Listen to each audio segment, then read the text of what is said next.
আরে বিরক্ত করছিস কেন বৌমাকে? বিয়ের পর ও প্রথম পায়েস রান্না করছে, আর তুই দাঁড়িয়ে দাঁড়িয়ে ওর মাথা খাচ্ছিস। মাথা কোথায় খাচ্ছি মা? আমি তো বৌদির হাতের পায়েস রান্না খাবো। আমি বৌদিকে এটা জিজ্ঞাসা করছিলাম যে পায়েস রান্না করার আইডিয়াটা কোথা থেকে এলো। মা, বাড়িতে চিনির গুঁড়ো আছে? হ্যাঁ আছে। তোমাদের বাড়িতেও চিনির গুঁড়ো দেয় পায়েসে? তোমার বাবা না পায়েস খেতে খুব পছন্দ করে। এই যা, বৌদিকে কৌটোটা এনে দে। হুম।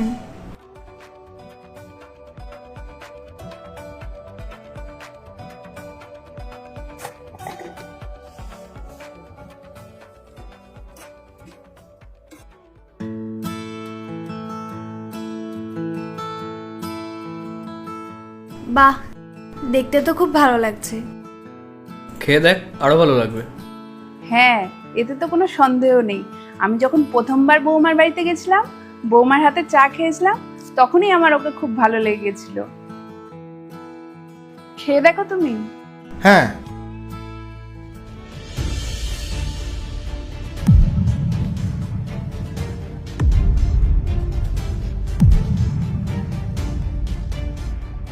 বৌদি, বৌমা পায়েসটা খুব সুন্দর বানিয়েছো, কি বলো? খুব টেস্টি হয়েছে। কিন্তু মা, রিয়া, তুই মিষ্টি বেশি খাস, ওই জন্য তোর এরকম লাগছে। কি হয়েছে? পায়েসটা ভালো হয়নি? না না বৌদি, খুব সুন্দর হয়েছে।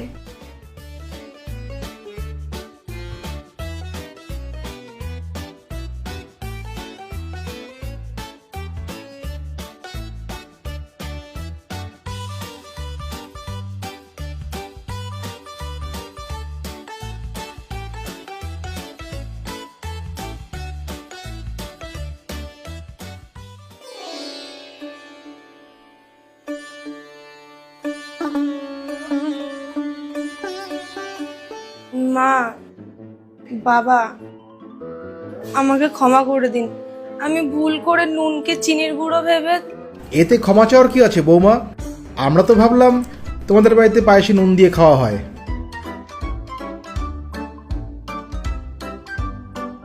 কিন্তু পায়েস তো মিষ্টিই হয়।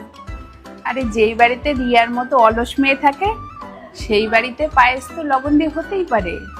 আরে যেমনই হোক না কেন, এটা যদি লবণের বদলে চিনি হতো, তাহলে টেস্টটা হয়তো অন্যরকম হতো, কিন্তু ভালোই হয়েছে।